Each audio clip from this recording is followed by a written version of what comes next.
हर हर महादेव। नमस्कार भाई लोग, आप सब कैसे हैं? अच्छे होंगे।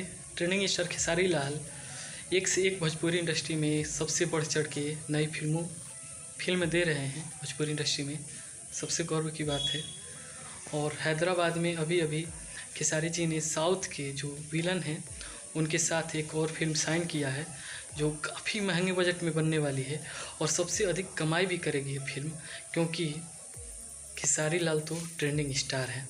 और बात करें तो इस फिल्म की जो बजट होने वाली है दोस्तों, लगभग 20 करोड़ से एबव होगी, अधिक ही होगी, क्योंकि जो इसके अंदाज हैं अलग हैं और काफ़ी मशक्क़त के बाद भोजपुरी इंडस्ट्री में जो हमारे खेसारी लाल हैं एक नया प्रोजेक्ट लॉन्च कर रहे हैं, तो काफ़ी अच्छा लग रहा है।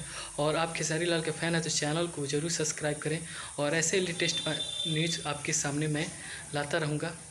नमस्कार दोस्तों, जय हिंद।